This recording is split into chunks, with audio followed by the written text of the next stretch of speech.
Hey guys, today it's Costco day. Let's see what we can find.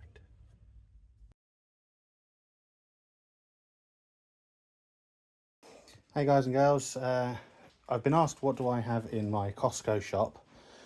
So, pack of 8 peppers. They will go through easily within a week. This is some homegrown green beans and tomatoes given to us by a friend.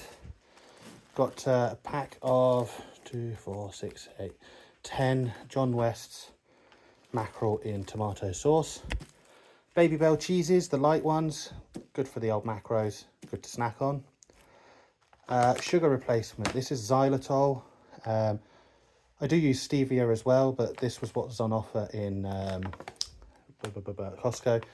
It was £8, and if you look at the bottom there, it also says keto friendly. 10% Greek yogurt and vanilla skyr.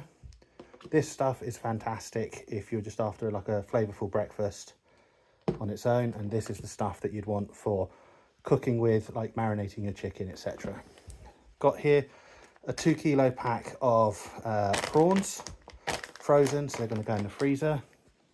Got here excuse me, a 6-pack of salmon. It's about 200 grams of fillet, so there's no problems there. That's easily portioned. Smoked salmon, we've got 2 of these packs because they were on offer.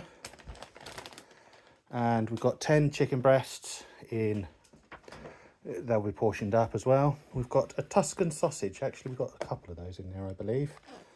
There's 3, so 3 Tuscan sausages, 10 Aberdeen Angus, 12 Aberdeen Angus burgers, so it's easily portioned up. We've got 2.5 kilos of mince, or 2.6 kilos of mince, so that'll go into 6 portions of 400 grams and then a 200 gram portion. Got some bone-in pork chops, there's 8 in there, and got some Aberdeen Angus extra mature dry aged sirloin steaks, 6 in there, so they'll make a good set of meals as well. So we have portioned up everything, and we have got 3 meals of salmon, 3 sirloins, 3 Tuscan sausages, 5 beef mince, 6 beef mince. We have got 4 sets of pork chops, 5 sets of chicken, and we have got 6 burgers. Now, all that came to £178 just for the meat. And the tins of mackerel for 10, like an extra £10 for 10 packets as well. All that came to £178, and that's 30 meals that we have. So 30 days, if we had meat every day in some fashion, that is 30 meals that we can have. Now we broke it down. That works out to be about £5.96 per person. Per meal for 2 people, or £2.93 per person per meal. And then people say, oh, it's so expensive to buy in large quantities. It isn't. It's just you've got to know what you're doing and what you're buying.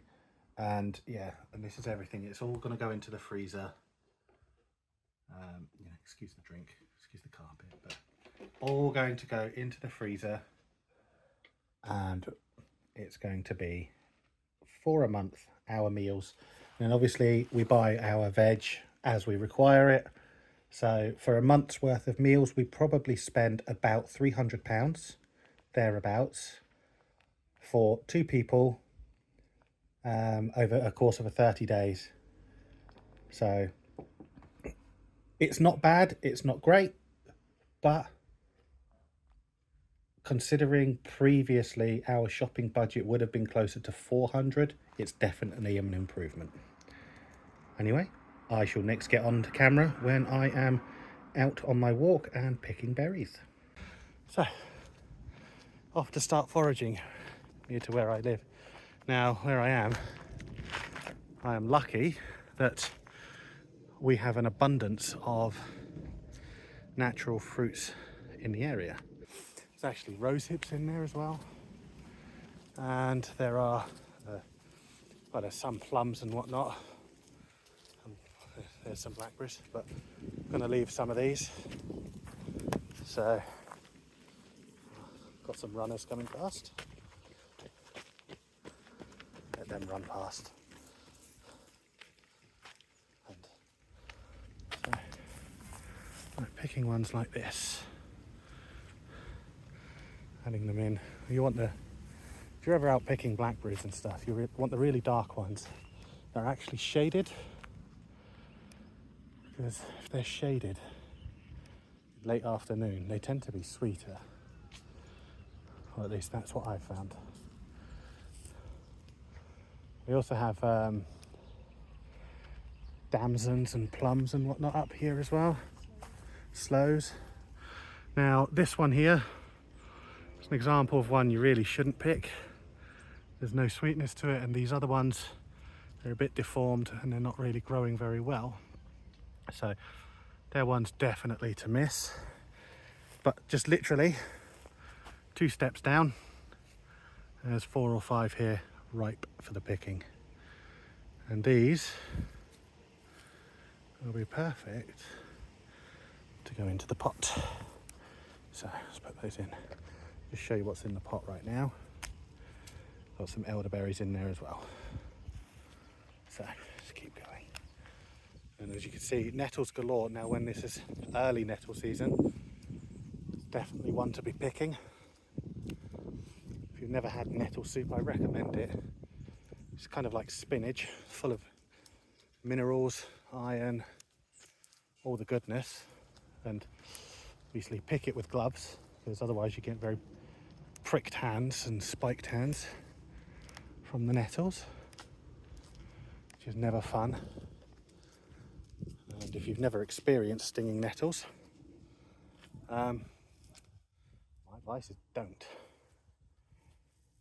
Some people can actually be allergic to them. And yeah, unfortunately a lot of these blackberries and elderberries are up far too high for me to reach. I've got the camera up as high as I can reach, and it's quite out of my reach, and then there's some that's still got to flower. They'll finish flowering, turn into berries.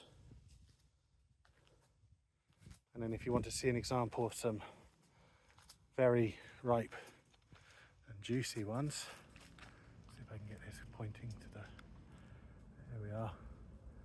This whole cluster back there is ripe and juicy, but if I go down and just literally there, it's the same tree, same plant, and they are not yet ready at all.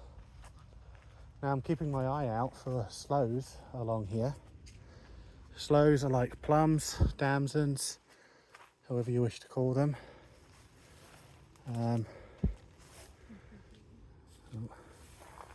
Camera's assistant is reaching behind the spider's web, because there's some good ones there.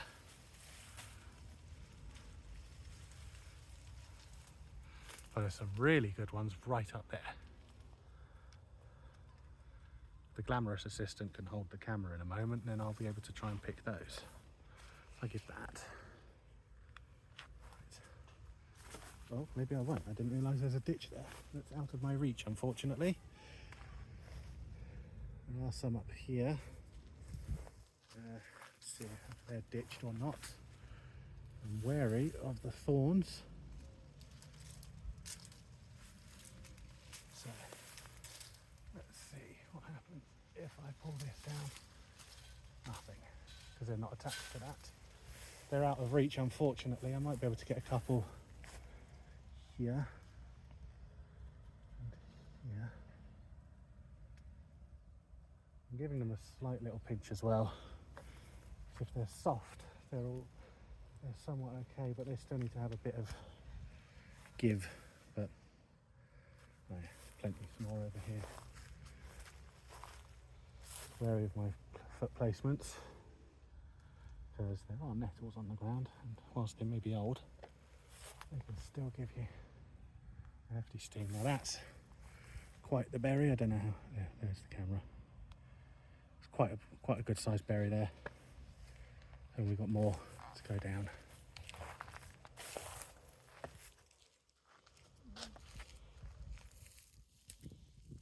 more on this side as well.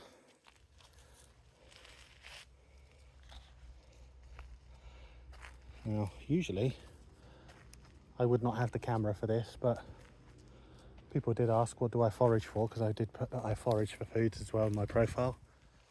So I can reach these. Yes, can I give you the dealie? And I'll step around this side. Looking into the sun. Some absolute beasts here.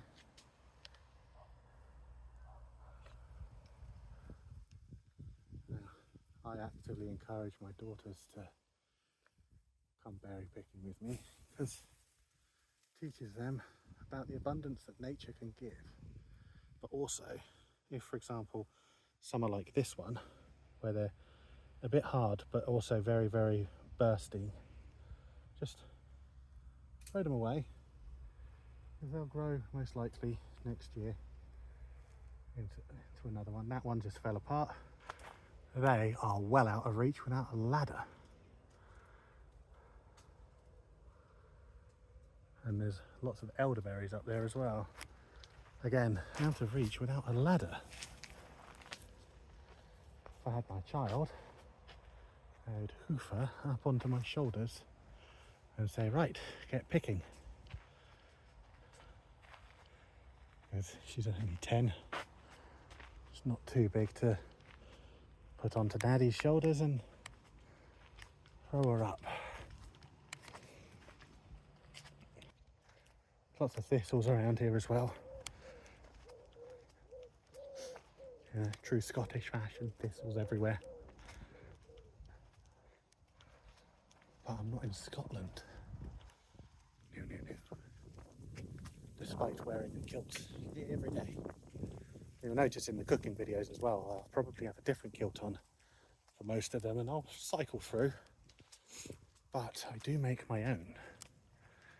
So I've gone through the College of Master Kilt Tailors. So perhaps I'll throw one of the videos up there. A few more blackberries. Now some of these have turned into hard shell-like cocoons. I'll see if I can, I don't know how well you can see them. Those ones have turned into like shell-like cocoons. Not really many good ones there. 1 or 2 nestled in with some rose hips. They just fell apart in my hand, so they're too ripe. So, elderberries, these ones will be good to pick because there's none that are dead, and the green ones we can really pick out. You don't want to take too many because they can upset the stomach. These ones are not ideal. These ones will be okay. Got to pick that, you know, when you wash them, you've got to pick out all the green ones, but as long as you get more purple, then that is all good. But a lot of these are very much fruitless, shall we say. All right, we'll turn around. Oh.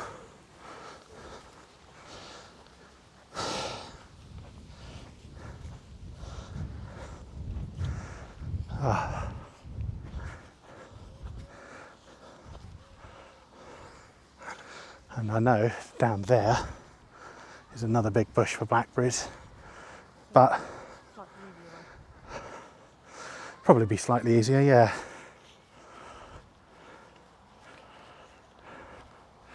And just to give you a view of where I am.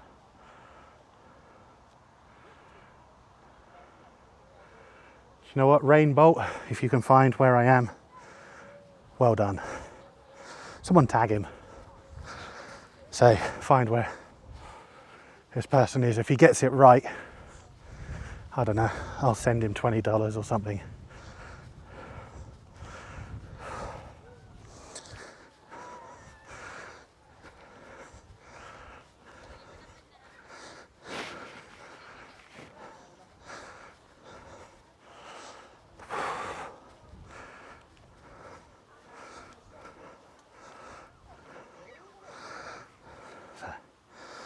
Got a lot more berries here. Now these are above my waist, it's very unlikely any creature has gotten to them. You know, you might get flies or something. It's kind of expected, but you're not have dogs or deer, which are in this area. I've almost filled up our box, our tub, which, you know, it's all good. And you want to leave a good amount on here, because it may not just be you picking. Sorry if I point it where I'm picking. It may not just be you picking, maybe some others. You know, I've certainly seen people in less than stellar financial situations actively forage for food in the summer because it's abundant, and do what they can to make it last. So you've got to be mindful when you're picking things. It's not just yourself. Yes, there's an abundance. Oh, interesting. Down there, see if I can get this up, pointing the right way. No, that way. Now, through there, it's a little foxhole. So you kind of want to leave those ones alone. If you come across a fox den or something. Now, foxes love these sorts of hideaways, because, you know, it's protected from the elements. But right there is a conker tree. And I don't know if I can point to them very well, but there's a couple of conkers up on that tree. Nowhere near ripe and ready. Now I know one species is edible and one is not, but I can't remember off the top of my head which way it goes. So there is that. But I'll find out. And if these are ones that we can pick and eat, then that'll be it. Yeah, there we are. Now these ones are hard spike. I know there's some with soft spike, but again, I don't know which ones are the edible variety. Now I know the Romans used to use chestnuts for horses, hence the name horse chestnut. And there are some other edible fodder that humans eat that the Romans considered only for horses. Certain things, for example, parsnips. It's actually still a thing in France.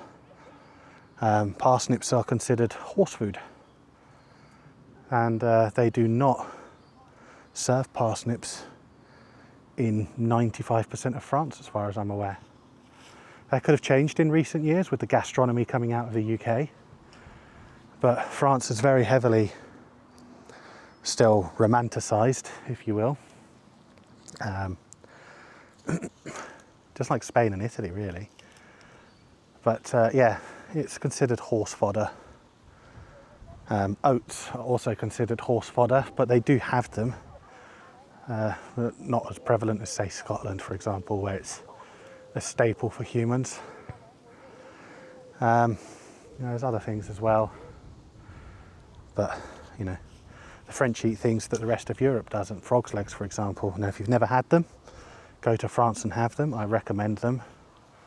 They taste like very tender, slightly fishy chicken. I know that sounds weird, but that's what it tastes like. And they eat snails. And snails is an odd one, because fried up with garlic and butter, they are absolutely fantastic. But you wouldn't want to go pick your own garden snails, for example, because you don't know what species you're eating. Now I'm just looking at the trees nearby, because I do know mushrooms like dryad saddle grow on some of these, as well as oyster mushrooms, but we don't have oak growing here. We've got maple. That's about all we've got growing here at the moment. If I go to where I do my longer walks, where, if you saw the little short yesterday where we were picking berries, with my 2 glamorous assistants at that point, there they've got an oak tree that is easily over 100 meters tall. And yeah, it being 100 meters tall sheds a lot of acorns. Also, occasionally has an oyster mushroom growing on it. I say occasionally. There are birch trees around here, which in the height of spring you can tap for birch sap, which makes an amazing electrolyte, sweet electrolyte drink, kind of like coconut water. Or you can boil it down to make a syrup. 40 litres will make a syrup. Here's another little plant that you should be aware of. You see these little white flowers darted around? They are called bindweed. Now, about 12 years ago, did gardening professionally when I took a break from IT. I had 2 breaks from IT in my life. But about 12 years ago, I did gardening, got qualified, and bindweed is one you want to take out if you can, because it will suffocate the plants. Think of it kind of like a more aggressive ivy. It's not a fantastic one to have around. Oh, look at that. It's all out of reach, but, oh, there's some in reach actually. They say it's out of reach because there's a load of stinging nettles.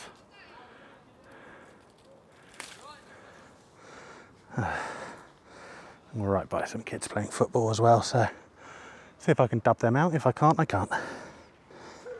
And that there is likely the other end of the fox run that we saw on the other side.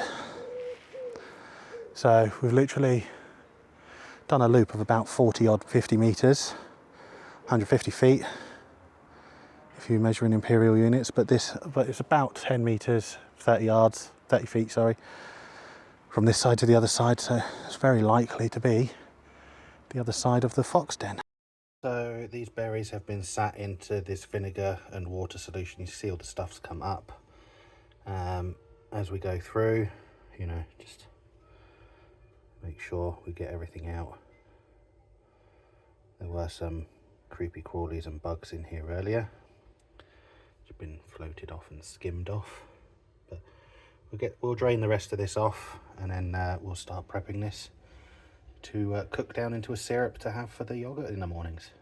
So the berries have now been rinsed off, drained, rinsed off, drained. I've rinsed them about 3 or 4 times now. Just going to put them on heat and start to cook them down. So, wanting to cook them down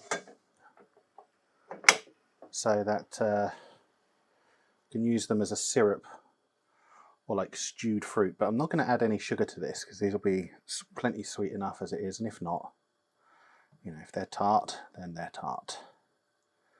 That is life. But I've picked out as much of the rubbish as I could. That's why I rinsed it off like 3 or 4 times. The more you rinse it off, the more that floats to the top, and you run off, rinse and repeat. Do that several times over, and the fruit will be good to go. Now, we want these to, there's a little bit of water left in the bottom, but this is the elderberry and blackberry. Now there's a little bit of water in there just to help kickstart things off and get things soft and mushy. I'm not actually breaking the berries, they're doing that themselves. all I'm doing is just going around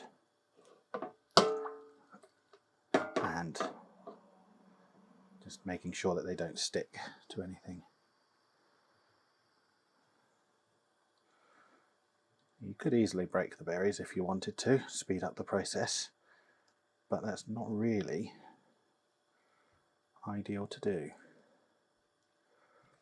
because then you lose a lot of the natural sweetness that comes with the berries because you've artificially increased the process. Now at this point, if you were to make a jam, you could add in some jam sugar or pectin with a sweetener of choice. Now I'm not making a jam, I'm not sweetening this in any shape or fashion. This is literally going to be the berry syrup, and whatever's the amount is in here. There we go. Let's give that a stir from the edge, and you'll see it's like, oh, I found a berry. Well, that berry's going in the bin. Not the best of berries, but it's gone into the bin now. Yeah, you just want to stir it around from the edge. You want the water to evaporate, and I don't know how well you can see this, but the colour's changed. It's going a really deep, vibrant red, and these were black, hence the name blackberries. Just want these to stir, and they'll burst on their own, and they'll add a sweetness, and we're going to sieve it a little bit, but not a crazy amount.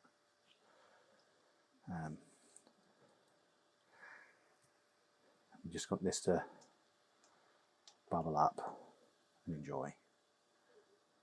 But we don't want it to stick to the bottom. That's why we've also added that little bit of water in the bottom to begin with.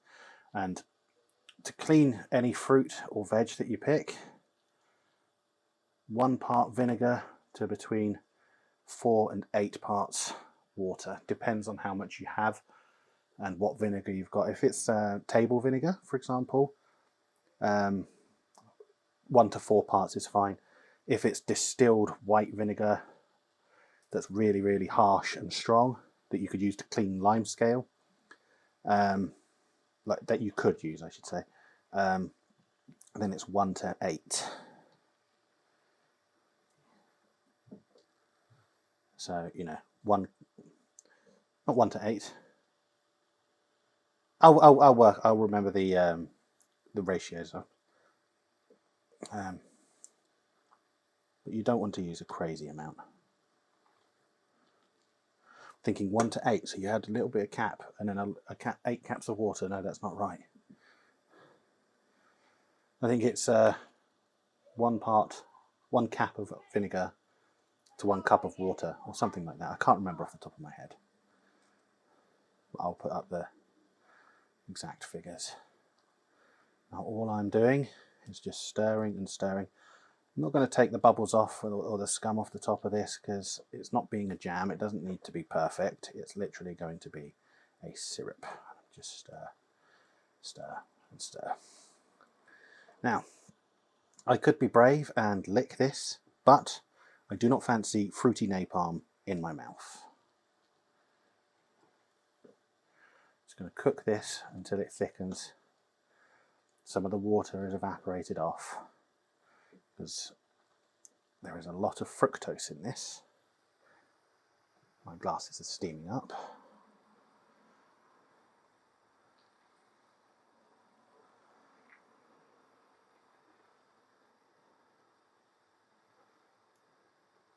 But one thing I do love to do is foraging. It's something I don't get out to do often enough. But it's good to just see what nature can provide. It doesn't actually feel like there's many berries that haven't actually burst. So let's do just that little amount there. It's very sweet. And then there's the after flavour that's astringent.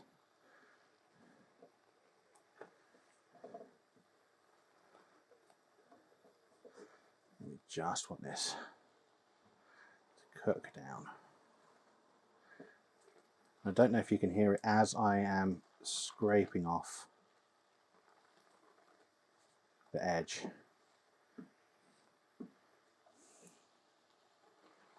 Just a scrape. Just a scrape. And if I show you the colour now, hopefully you can see that. It's a vibrant red now, or it's more like the old magenta colour from the toner cartridges. So that's what it looks like to me. Now, people have said to me, you know, you're colourblind, how can you tell the colours? Well, I am red-green colourblind, but it's in a very weird way. My eyes got damaged over the years. So when the colours are individual and they're alone, I can tell you what they are. But when they're next to each other, it's very difficult. So at the opticians, for example, they tell you, oh, which one's sharper, the green or the red? And then you tell them, and they're like, ah, right, okay, left or right? Which one is sharper? Yeah, but stories of my life, they'll come as the years come for this channel. What we want to do, as I say, I'm just stirring. I am not breaking anything deliberately. I'm not speeding up the process, and we just want this to cook down to a syrup. And you'll see along the edge of the pan, it's actually starting, some of the sugars are starting to caramelize and burn.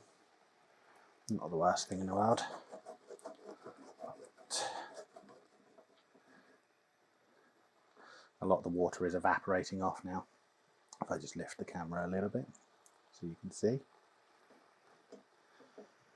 A lot of the water is evaporating off. It's thick that it's separating, but not too thick that it will separate like custard, for example.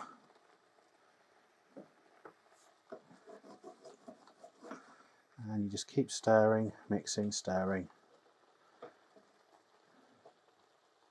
so nothing burns along the bottom.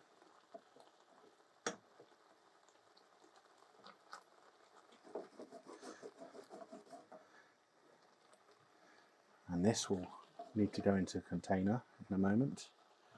Move that one out of the way.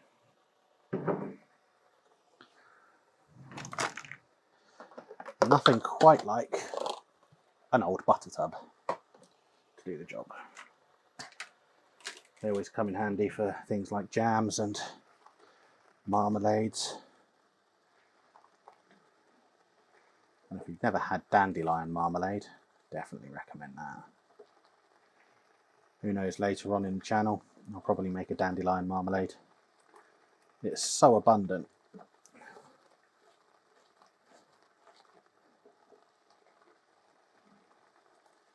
It's not at all like orange marmalade or anything like that.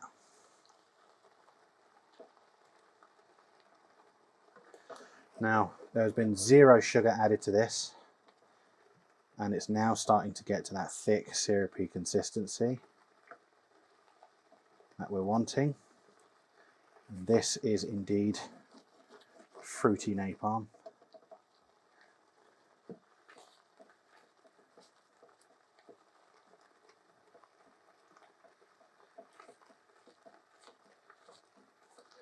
And there are splatters of this stuff going everywhere. One's just caught my arm. Hurts a little, but by the time it's landed on my arm, it's actually cooled down significantly. It's not like it's mega piping hot.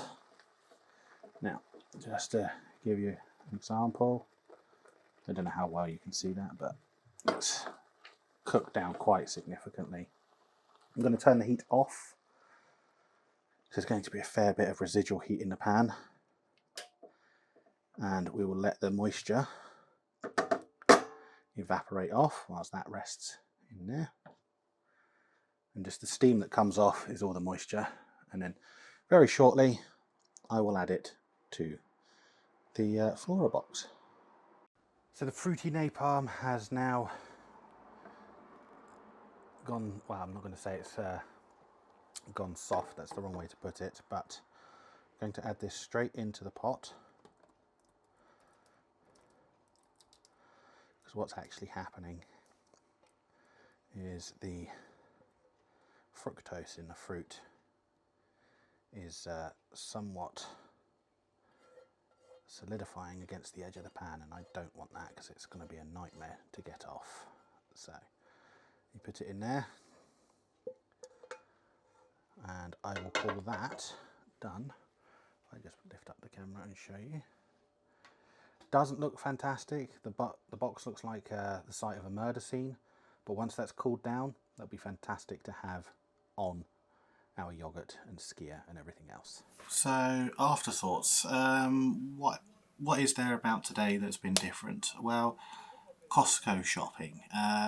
Beyond the standard, laundry detergent and what have you, the amount of meat that has been purchased it's literally for 15 days worth of meat.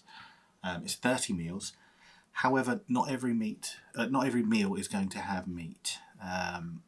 It will be likely a case that one will be egg heavy and one will be meat heavy, and some sort of iteration in between. My breakfast's not always going to have meat. It's going to be predominantly fruit and yogurt, because I just think for me that's a good way to set me up for the day.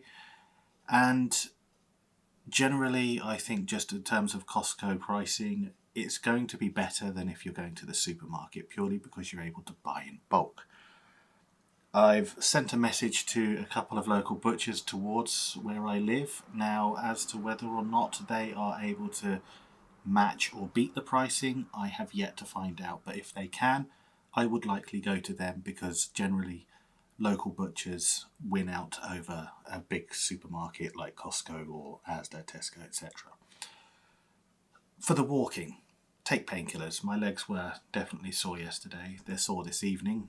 I did another walk this evening, and they're still sore. So painkillers will definitely help, because it stops the breathlessness as well. I'm definitely get out of breath, but then again, when you are my size, that's bound to happen, but the pain just makes that a little bit worse. And with the foraging, next time definitely going to be going without the camera. It just makes life a lot easier. If I can find a camera device that I can clip onto myself, then that may work as an interim, but it's not something for right now. But with regards to foraging and pick your own and what have you, I might take pictures and small videos, but that's pretty much going to be it in that regard, until such time I can get a setup where the camera can be carried on myself rather than I have to carry it in my hand. Now, the berry mixture you saw here, if you've been watching my shorts throughout just YouTube in general, you'll see that this berry mixture was actually used this morning for my yogurt. It will be definitely used tomorrow. If you're going to do this, use a sweet or very creamy yogurt base for your fruit. Otherwise, it's going to just give you a sourness like nothing else. I personally like it, but you may wish to add sugar or some sort of sweetening agent, but that's down to personal preference. For me, I liked it as it was. It was paired off nicely with the creamy vanilla skyr and just the regular skyr, and 10% Greek yogurt, it would pair off nicely against that. But just give it a whirl. Pick blackberries, give them a good wash, give them a good soak in a pan, little bit of water, turn the pan on, and just let them explode and burst themselves. If you squish them, you kind of artificially increase the speed of it, and it's not really great. You can just introduce more sourness that way. But as a general rule of thumb, I think this is nice. If you're going to make a jam, add pectin. If you're going to make a syrup, add sugar. If you're going to do a combination of both, then by all means. Sieve it if you want to use it to make a jelly. But for me, I'm happy with how it is. Anyway, thanks for sticking around if you've made it this far. And please don't forget to like and subscribe. And stay tuned for the next video, where I'll be making some cream-based desserts. Have a good one.